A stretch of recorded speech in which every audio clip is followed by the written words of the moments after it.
Bem-vindos ao canal Maçonizando. Vamos começar mais um vídeo no dia de hoje. E hoje eu vou fazer um vídeo muito especial porque já era um pedido, eu já fiz essa palestra lá no canal do Marcelo Del Débio, né? E também já fiz para uma loja maçônica, que é qual que é a influência que a maçonaria tem nas ordens esotéricas. Muitas vezes a gente fala o contrário, né? Porque a ordem tal influenciou a maçonaria nisso, a ordem tal influenciou a maçonaria naquilo, beleza. Mas no que algumas ordens esotéricas levam da maçonaria para si?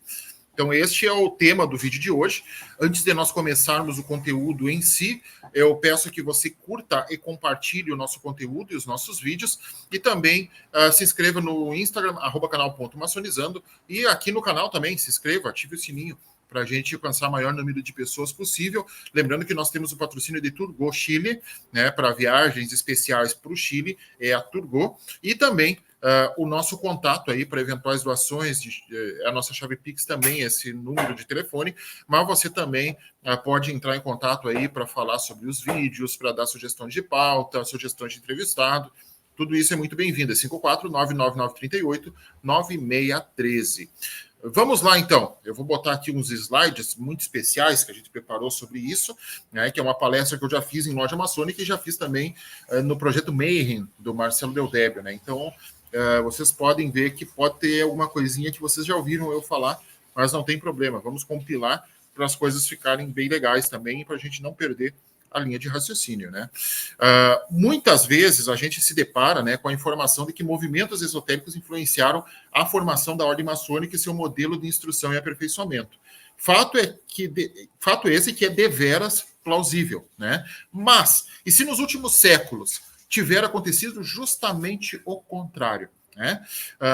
Para iniciar, vamos com algumas definições básicas, né? Do que é maçonaria? Maçonaria é um sistema iniciático de moralidade velado por alegorias e símbolos, né? Então, ela é velado por alegorias e ilustrado por símbolos. Esses símbolos, todos eles têm um significado, inclusive esotérico, né? O esoterismo é o nome genérico que evidencia o conjunto de tradições e interpretações filosóficas nas doutrinas espirituais ou de religiões, né? Fraternidades iniciáticas, enfim, filosofias espiritualistas, né? E que buscam transmitir um rol acerca de determinados assuntos que dizem respeito de aspectos da natureza da vida que estão sutilmente ocultos, né? Então, este é o aspecto do esoterismo. E ele é importante, esoterismo com S. S é de ESO, né? Ou seja, é fechado. O esoterismo com S é do círculo para dentro. O esoterismo com X não é exoterismo, porque eu já vi o pessoal falando, não é, a pronúncia é a mesma, mas o esoterismo com X é do círculo para fora. Esoterismo com S é do círculo para dentro. Então, quando a gente está falando de esoterismo, é um conteúdo de um grupo, de uma determinada ordem, de uma determinada filosofia. Isso é esoterismo. Quando a gente está fazendo um esoterismo popular, né, a gente está fazendo um esoterismo com X. Essa é uma definição muito importante que a gente tem que sempre lembrar. O misticismo é o contato com uma verdade espiritual e divina, ou Deus, através de uma experiência direta ou intuitiva. Essa é a classificação de misticismo. E também é uma inclinação em acreditar em forças e entes sobrenaturais. O que eu digo como sobrenaturais? Que vai além dos sentidos físicos, além do tato, olfato, paladar, visão, né? E audição, né? Então ele vai além dos sentidos físicos, né? Então, quando a gente está falando de uma experiência que transcende os 5 sentidos físicos, a gente está falando de uma experiência mística. E isso pode acontecer, inclusive, dentro de uma igreja, né? Tanto que a Igreja Católica tem a rosa mística, né? Por quê? Porque é isso, né? É místico. O ocultismo, já entrando num aspecto mais diferenciado, né? O que seria o ocultismo? Qual que é a definição que nós temos de ocultismo?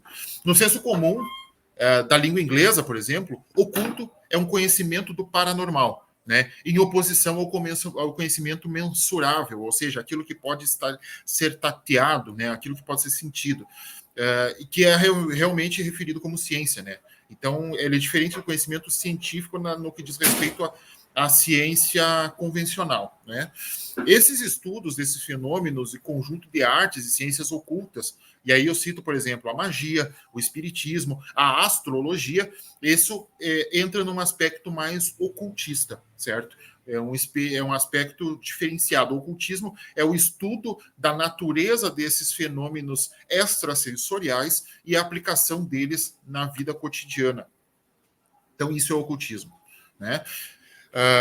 Importante, voltando aqui no ocultismo, porque eu já vi gente falando: o místico é aquele cara que só contempla e o ocultista é aquele cara que quer mexer na natureza. Não é, isso é bobagem, isso é lorota de que não sabe que é nem dos dois. É importante também a gente destacar isso, né?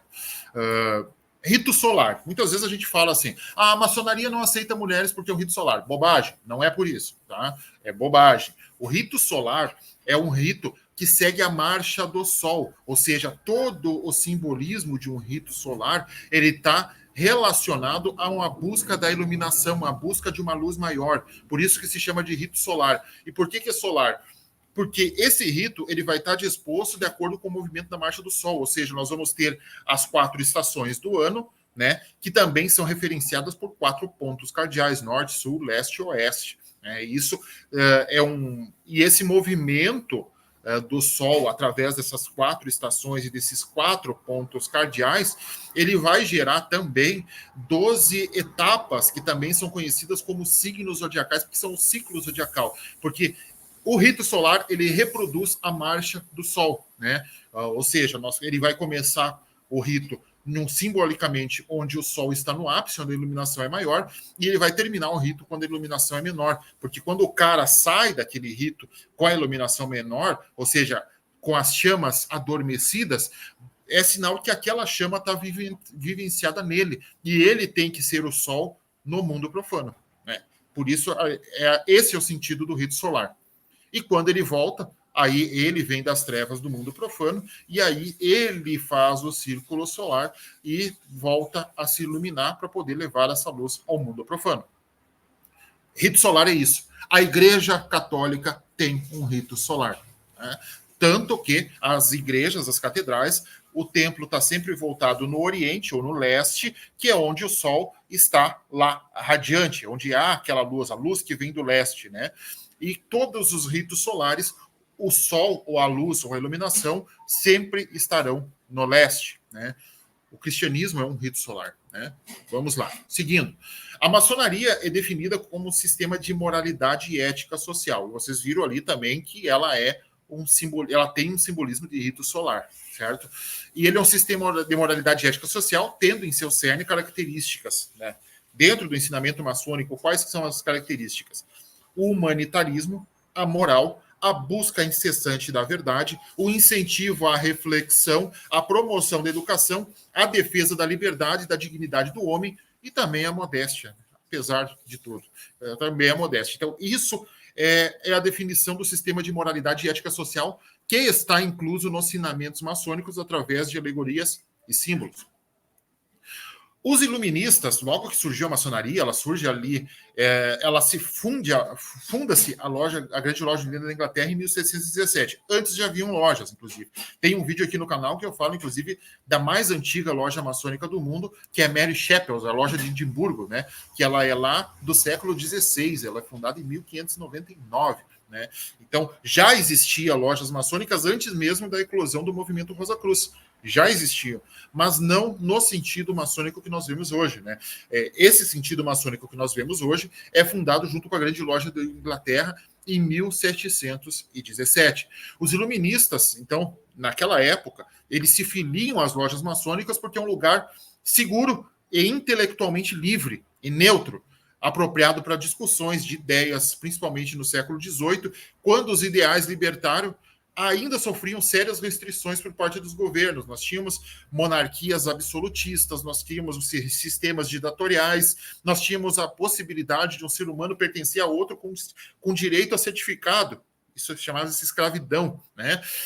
E também as mulheres não tinham direito a nada, né? Era uma sociedade patriarcal, machista e totalitária, né? E dentro desse sentido, os iluministas se viram na maçonaria um seio para trazer esse ideal de libertação e iluminação que a humanidade tanto ansiava naquele momento, né?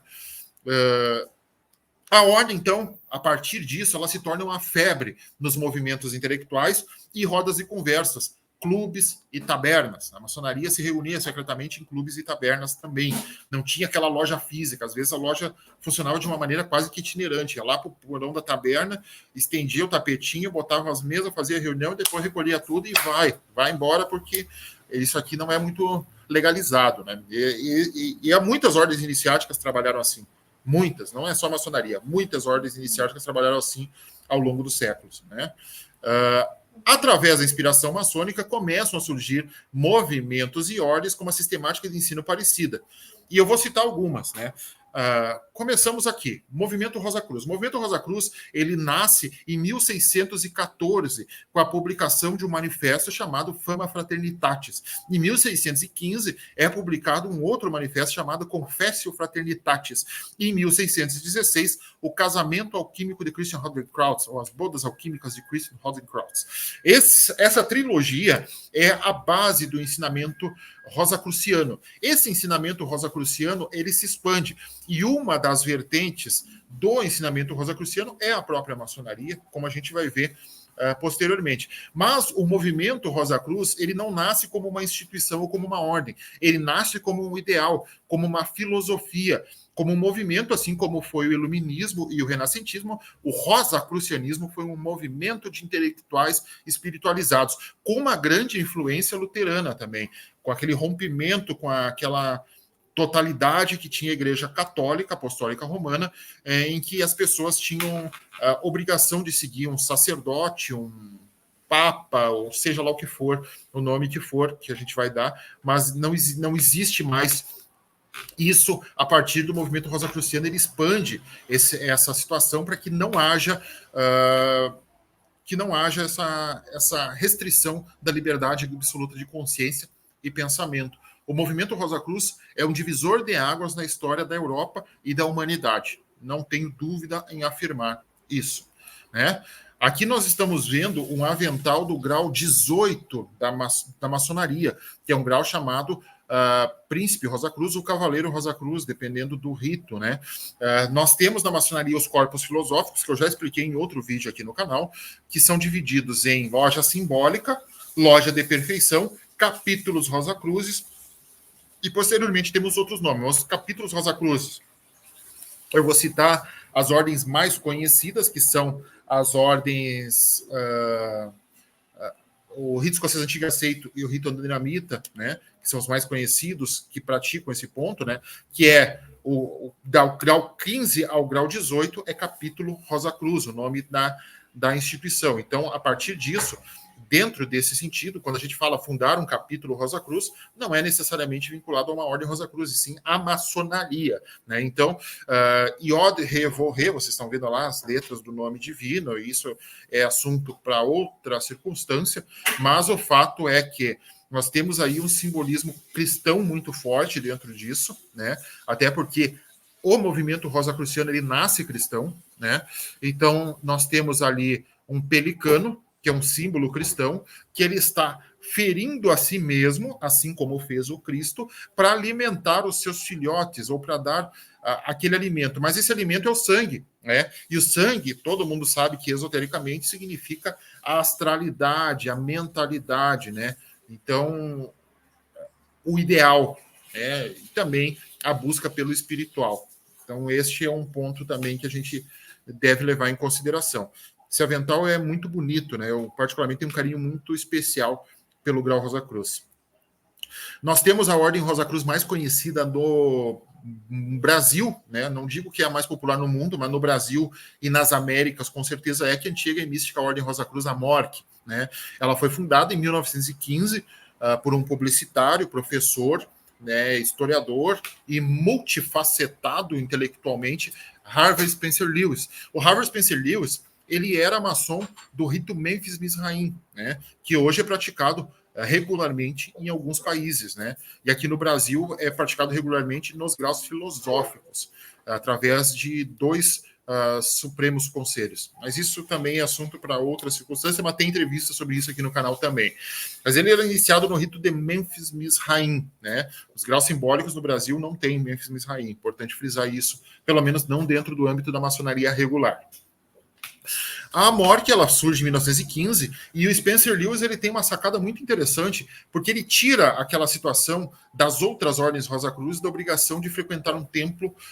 Você recebe as instruções na sua casa através de monografias que você tem que estudar semanalmente. É bem interessante essa sistemática e ele amplia muito o leque do rosacrucianismo na sua leitura, né? E ele remonta, inclusive, as suas raízes ao Antigo Egito, como nós podemos ver aí nessa foto, que é a fachada da grande loja de jurisdição de língua portuguesa, que é localizada em Curitiba, aqui no Brasil, né?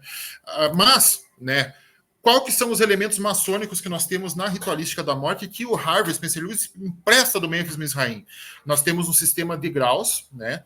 Que embora aqui na morte nós temos 12 graus, justamente o ciclo zodiacal, né, de 12 signos, né, nós temos 12 graus, nós temos sinais, toques e palavras, nós temos um avental e nós temos também modos de identificação, sinal de socorro e disposição de altares, tudo isso elementos muito maçonizados que nós temos dentro da ritualística da antiga e mística Ordem Rosa Cruz, a morte, né?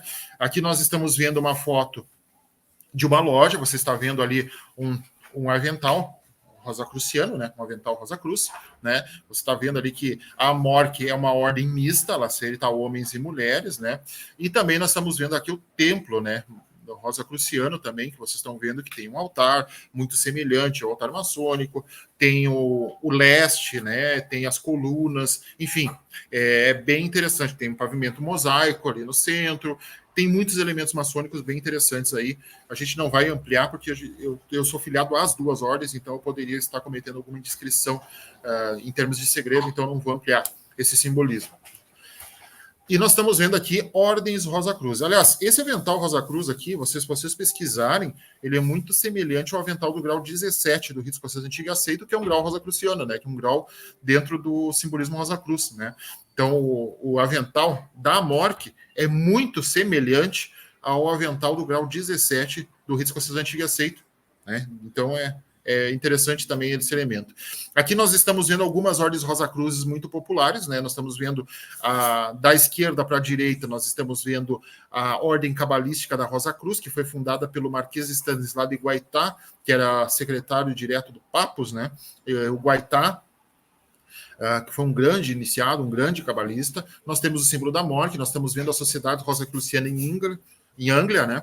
Nós estamos vendo também a outra ordem Rosa Cruz, que é a Rosa Cruz Áurea. Nós estamos vendo a Fraternidade Rosa Cruz Max Redel e a Ordem Hermética da Golden Dawn. São ordens Rosa Cruzes, declaradamente ordens Rosa Cruzes, todas elas em operação aqui no Brasil, né? A Sociedade Rosacruciana em Anglia, ela divide esses ensinamentos em 9 graus, que é o zerador, é o zelator, o teóricos, o práticos, o filósofos, o adeptus minor, adeptus maior, o exemptus, adeptus, o magister e o mago, né? Esses são os graus da Sociedade Rosacruciana em Anglia. Essa Sociedade Rosacruciana em Anglia, ela é restrita a mestres maçons regulares, ou seja, para você ser membro desta ordem Rosa Cruz em específico, você precisa ser um mestre maçom regular e ativo. Este é o pré-requisito principal para entrar na Sociedade Rosacruciana em Anglia, né? Ainda nós temos a Teosofia, que é outro movimento que tem uma inspiração maçônica muito forte. Ele foi iniciado por uma filósofa, uma grande iniciada também, chamada Helena Petrovna Blavatsky. Ela flerta muito com a filosofia oriental, isso, inclusive, no futuro acaba gerando a ordem martinista, porque o Papus quer criar um contraponto para o excesso de orientalismo que a Blavatsky tem, porque ele acreditava que o orientalismo da Blavatsky não era compatível com a filosofia, com o cotidiano da vida do ocidental, né? E a Blavatsky, ela cria isso, e o lema principal da teosofia é bem interessante, que ele diz: não há religião superior à verdade, né?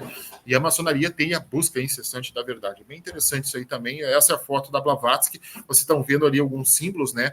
A serpente mordendo a própria cauda, nós estamos vendo um símbolo de harmonia, nós estamos vendo uma estrela de 6 pontos, uma cruz ansata, né? Que na maçonaria é representada pela âncora, né, que está lá nos painéis, né, a cruz ansata e a âncora é a mesma coisa, por quê? Porque a cruz ansata se chama Ankh e âncora é uma adaptação disso, Ankh, âncora, né? Então, esse é o simbolismo. Então, todos esses elementos estão no simbolismo maçônico, e aquela suástica que vocês estão vendo ali não tem nada a ver com o nazismo, é um símbolo hindu. Importante frisar isso também.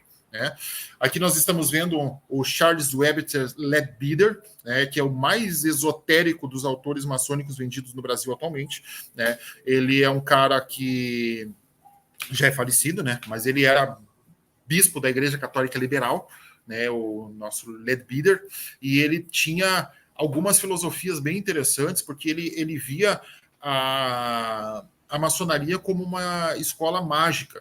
Então ele dizia que enquanto tu estava acendendo uma vela, anjos estão em volta. Enquanto você está punhando uma espada, elementais estão em volta. Enquanto está acontecendo uma loja no mundo visível, para ele existe também uma loja no mundo invisível, né? Eu não vou entrar no mérito, porque isso é uma questão de crença íntima e pessoal de cada um. É foro íntimo, né? A maçonaria respeita isso, né? Essa era a visão do Leadbeater, né? Da maçonaria. E o Leadbeater também, ele cria um movimento, né? Ele chefia, ele garante um movimento que para ele é uma evolução da maçonaria, que é chamado comaçonaria mista. Hoje, no Brasil, esse movimento da comaçonaria mista é representado por uma potência mista muito séria e que trabalha muito bem, chamada o direito humano, né? E essa potência antes era vinculada à sociedade teosófica, hoje já não é mais, né? Ela é independente totalmente, né? O Leadbeater, ele acredita que o Conde de Saint-Germain, né, é o chefe de todos os verdadeiros maçons, né, que ele é o grande avatar da maçonaria, assim como a Mork tem no mestre Kuthumi, que também é estudado na teosofia, né, e foi trazido a visão e a voz dele ao mundo através da Blavatsky. A Blavatsky foi a primeira pessoa a falar dos mestres ascensionados, e o Kuthumi é considerado o guardião espiritual da morte, e para o Leadbeater, o guardião espiritual da maçonaria é o Conde de Saint-Germain. Essa imagem é a imagem nova era do Saint-Germain, né? Eu já fiz um vídeo sobre o Saint-Germain. Essa não é a imagem do personagem histórico Saint-Germain. Essa é a imagem, segundo o Leadbeater, segundo a Sociedade Teosófica, do Saint-Germain espírito, do espírito do Conde de Saint-Germain, né? Então é essa imagem aí que lembra muito o Obi-Wan Kenobi, né? Mas ele não é o personagem histórico, é uma ilustração e cheia de símbolos também, importante frisar isso, dizendo que ele é o chefe de todos os verdadeiros maçons, né? Tá? Essa explicação completa está num livro chamado A Vida Oculta na Maçonaria, do Leadbeater. Né? Vamos lá, seguindo. Aí nós temos um outro movimento, como eu citei, a Blavatsky, ela tinha uma situação esotérica, né, muito voltada ao orientalismo, muito oriental. E o Papus, que era secretário dela, o Gerard Anaclet Vicente Encausse, também conhecido como Papus, o pessoal chama de Papi, mas não é Papi, é Papus, porque esse nome ele extraiu do Noctemeron, do Apolônio de Tiana, né? Não é um nome francês, né? É um nome grego. Então é Papus a pronúncia correta, né? Então ele tira isso do Noctemeron, do Apolônio de Tiana, e traz essa explicação, né? De que é necessário ocidentalizar mais o ensinamento espiritual. E a partir disso ele cria a Ordem Martinista. Mas antes da Ordem Martinista, nós tivemos um movimento chamado martinismo e outro movimento chamado martinesismo. E eu vou falar sobre os dois agora. Né? O martinesismo surge através de um cidadão chamado Martinez de Pasquali, né? Martinez de las Casas, né? O Martinez de Pasquali.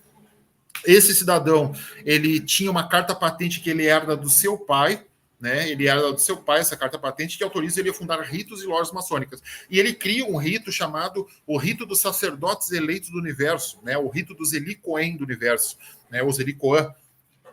Depende como você quer pronunciar, isso é indiferente. Mas ele cria o rito dos Helicoen, porque ele acredita que os Helicoen são a verdadeira maçonaria, né? Que a maçonaria é operativa, que ela tem rituais de magia e de teurgia. E eles tinham, dentro da filosofia Helicoen, práticas de jejum, né?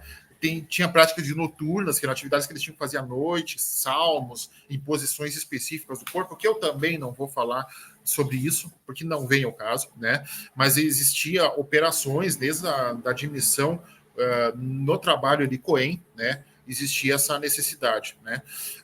O Martinez de Pasquali, ele vem para o Haiti para resolver uma situação familiar de herança, e aqui ele fica, e aqui ele morre, né? E quando ele morre, lá na Europa, ficam dois discípulos. O primeiro dele é o Louis-Claude Saint-Martin. O Louis-Claude Saint-Martin, ele simplesmente abandona tudo, ele abandona as ordens, né? Ele participava de um círculo de filósofos também, mas ele abandona as ordens e ele passa a viver uma vida mais mística, contemplativa, e mais buscada em decifrar os mistérios do Espírito Santo. E nisso ele encontra um amparo muito seguro em um outro filósofo alemão, já falecido na época, que era o Jacob Boehme, né? O pessoal chama de Jacob Boehme, mas a pronúncia em alemão é Jacob Boehme, né? O Jacob Boehme, que já tinha falecido naquela situação, né? E ali ele se aprofunda muito na estudo dos mistérios da religião cristã. E no final da vida, ele consegue ver que tanto Jacob Boehme quanto Martinez de Pasquali falavam sobre as mesmas coisas, ensinavam as mesmas coisas, só que com metodologias diversas, diferentes uma da outra. Mas jamais eles foram um contraponto um do outro, né? O Saint-Martin, que posteriormente deu o nome ao martinismo, né? O martinismo é uma homenagem ao Saint-Martin, né?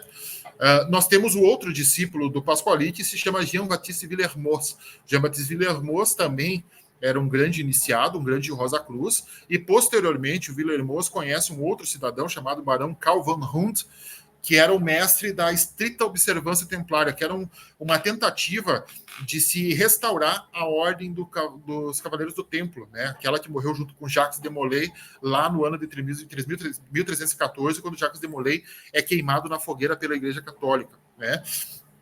Então, o Barão Karl von Hund quer reestruturar o templarismo e ele cria o rito da estrita observância templária. A partir do rito da estrita observância templária, o Villermoz, que está aqui, né, ele conhece o Hund, ele pega elementos da estrita observância templária e ele cria o rito escocês retificado, também chamado de Her, né? Vai ter uma entrevista daqui uns dias sobre o Her, a gente vai ampliar muito isso posteriormente, mas o rito escocês retificado é um rito de maçonaria estritamente cristão, e hoje em uma febre, em ascensão na maçonaria regular brasileira, felizmente, né, porque é um rito muito bonito. Papus cria, depois da criação do Her, né, o Papus cria a Ordem Martinista. A Ordem Martinista tem muitos elementos maçônicos, ela é dividida em 3 graus, a maçonaria, aprendiz, companheiro e mestre, a Ordem Martinista em associado, iniciado e superior incógnito, né, ou servidor incógnito, né, isso varia de Ordem Martinista para Ordem Martinista. Cria-se também, posteriormente, o status de livre iniciador, que numa licença poética seria um mestre instalado, né? Licença poética, é importante frisar isso, e tem o livre iniciado, o superior incógnito iniciador, né? Que é o SII. Esse pode, inclusive, fundar a sua própria ordem martinista. Por isso, hoje nós temos 1 zilhão de ordens martinistas atuando no mundo. Tem entrevista sobre ordem martinista aqui também com o nosso querido Aloysio Gabianca, né, que é bem legal também, né? E esse simbolismo do martinismo, vocês estão vendo aqui um interior de uma sala martinista, né, onde os irmãos estão paramentados, né, e nós estamos aí vendo o interior de uma loja martinista. O pessoal, eu acho até esquisito se tirar esse tipo de foto, mas tudo bem, né? Mas aí estão as fotos do pessoal todo mascarado, com capuz e tudo mais. Esse é o martinismo moderno, né? Então nós temos o martinismo, que é a filosofia do Saint-Martin, e essa filosofia do Saint-Martin é ritualizada pelo Papus. Ele transforma isso num ritual e ensina essa filosofia através de rituais, chamado de ordem martinista. E aí se cria o martinismo moderno, né? Elementos maçônicos do martinismo: símbolos, altares, sinais, toques, palavras e divisão por 3 graus, né? Outro cidadão que também foi muito influenciado pela maçonaria é o Eliphas Levi, né? Até nós temos um símbolo muito conhecido do Eliphas Levi, que é o Baphomet, né? Que depois foi usado para atacar a maçonaria pelo Léo Taxil. Vai ter uma live sobre o Léo Taxil aqui, inclusive. Aqui o Baphomet, eu tenho tatuado aqui no braço o Baphomet, ó. Deixa eu ver se vocês conseguem visualizar aqui certinho, ó. Eu tenho tatuado o Baphomet aqui no braço, ó. É um símbolo de sabedoria, né? Um símbolo de sabedoria. Tem um vídeo aqui no canal explicando o que é o Baphomet, tá? Ele foi criado pelo Eliphas Levi. Só que o Eliphas Levi não foi um grande maçom, tá? importante frisar isso. O Eliphas Levi chegou até o grau de companheiro na maçonaria. Um dia ele foi na maçonaria, deu uma instrução, foi questionado, e por ter sido questionado, ele disse que o pessoal não sabia nada, que não entendia os símbolos que eles estavam estudando, virou as costas, foi embora e nunca mais apareceu na maçonaria. Então o Eliphas Levi é muito mais identificado com Rosa Cruz do que com maçonaria.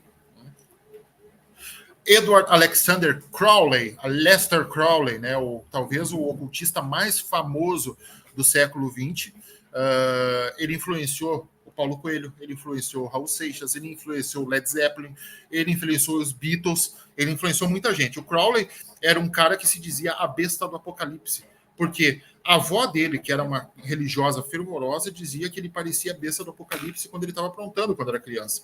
E quando ele aprendeu a ler, ele foi ler e ele se identificou com o personagem. Ele achou fantástico a besta do apocalipse e começou a se intitular a besta. Aleister Crowley. E ele cria, ele é iniciado na ordem da Golden Dawn, primeiro, né? Ele é iniciado inicialmente na Golden Dawn, a ordem médica da Golden Dawn. Depois ele ajuda a fundar a Ordem do Templo do Oriente. Ele é expulso da Ordem do Templo do Oriente, que ele mesmo fundou, e funda a Astrum Argento, né? Então, e o Crowley era um iniciado do rito de Memphis Mizraim, tinha inclusive carta patente do Memphis Mizraim. Então ele era maçom, o Crowley era maçom. É o Aleister Crowley. Vocês estão vendo ali um símbolo maçônico bem interessante na cabeça dele, né? O triângulo encimado com o olho. Na época do Crowley, esse símbolo já era maçônico, né? O Crowley, ele nasce, olha que cabalístico isso aqui. O Crowley nasce no ano de 1875, que é o ano que morreu Eliphas Levi. E ele morre no ano de 1947, que é o ano que nasceu o Paulo Coelho. Interessante, né? Uma curiosidade apenas, né? Não estou dizendo que tem a ver, mas é uma grande curiosidade, né? Nós temos também os Iluminados da Bavária, né? Os Iluminados da Bavária foi uma ordem criada por um cidadão chamado Adam Weishaupt, baseado na maçonaria, dividida em 3 graus. O símbolo deles era uma coruja, chamada Coruja de Minerva. Essa ordem era declarada irregular pelo rei Teodoro, né? O rei Teodoro declara essa ordem irregular, os Illuminati são perseguidos, presos, o Weishaupt se exila e a ordem não chega a durar 10 anos. Ela é extinta em 1785. Ela é extinta, acabou os Illuminati, não tem. Só que hoje em dia tem um monte de golpista, vigarista, que está se dizendo Illuminati, prometendo prosperidade, prometendo dinheiro, riqueza, luxo e poder para quem se tornar um Illuminati, né? E usando o símbolo do triângulo com o olho, que nunca foi um símbolo dos Illuminati, né? E o detalhe interessante também é que os Illuminati, eles tinham uma filosofia meio anarquista. Eles eram contra a igreja, contra o poder da igreja, contra a monarquia absolutista, e eles defendiam uma coisa mais próxima do que o Raul Seixas contava lá na Sociedade Alternativa, né? Um faz o que tu queres por tudo da lei. Eles eram anarquistas, os Illuminati, né? Então, é muito estranho ver alguém fornecendo riqueza, poder, prosperidade e influência em nome de um grupo que combatia tudo isso, né? Então, é muito interessante esse desvirtuamento. E por ignorância o pessoal compra essa briga. E vale lembrar também que o termo dos Illuminati, ele se populariza muito através do Dan Brown, no seu livro Anjos e Demônios. Mas é aquilo um romance muito bem escrito, inclusive, mas não tem... o que ele fala dos Illuminati não tem veracidade histórica alguma. Vamos lá. Os Carbonários é uma ordem secreta italiana, de estilo maçônico também, né?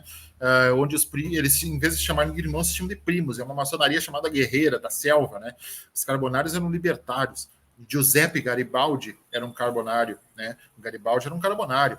O Luigi Rossetti era um carbonário. O Giuseppe Mazzini, da libertação italiana, era um carbonário. Eles eram maçons mais do pau mesmo, de ir para a luta, de brigar. Então, eles eram uma maçonaria mais revolucionária, né? Eles tinham uma visão mais revolucionária, mas estudavam o simbolismo maçônico, sim.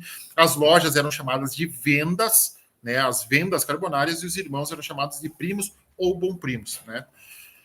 Nós tínhamos a Ordem da Jarreteira, que é uma ordem inglesa também, uma ordem de nobreza, né, que também tem influência e simbolismo maçônico. Ela empresta muita coisa ao rito de York também, né? Então é interessante também a Ordem da Jarreteira. Aqui nós temos a Ordem dos Jardineiros, que é outra ordem iniciática que também surge num contexto maçônico. Eles usam aventais, eles usam estolas, eles usam esquadro e compasso. Isso aqui não são os carbonários, eu já vi circulando essa foto aí dizendo que são os carbonários. Isso aqui não são carbonários, esses aqui são irmãos da Ordem dos Jardineiros. Ordem dos Jardineiros, essa é uma ordem bem interessante, né? Bem interessante essa ordem. E temos a Ordem de Molay. Ela é criada no ano de 1919 por uma ação chamada Franklin Sherman Land. Ele pede por Louis Marshall, né, fazer um ritual, e baseado no rito de York, ele cria um ritual de cavalaria para meninos, né, e cria a Ordem de Molay. A Ordem de Molay é para meninos de 12 a 21 anos incompletos. Hoje o Brasil é o país que tem mais Demolays no mundo.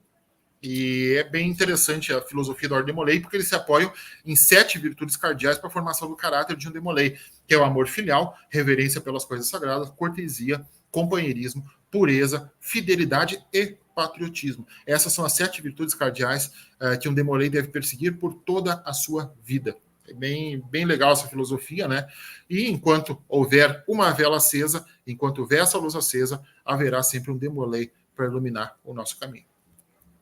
Que é uma foto do capítulo Henry Ford, em Bento Gonçalves, capítulo que eu tive a oportunidade de ser consultor e também de presidente do Conselho Consultivo durante o ano de 2023, né?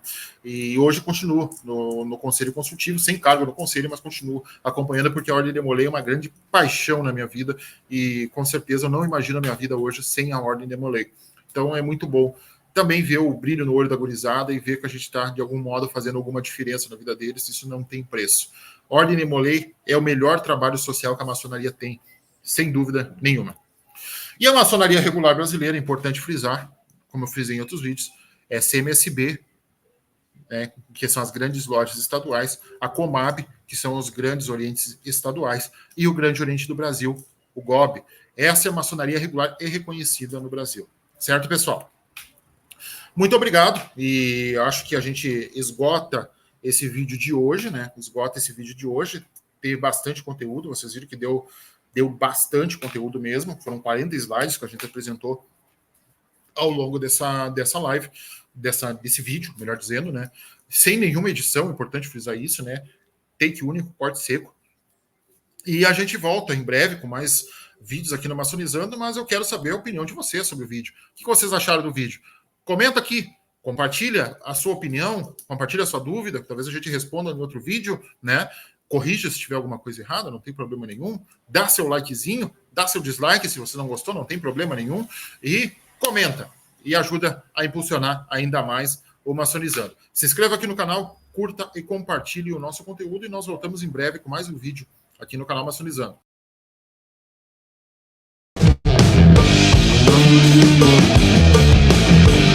Thank you.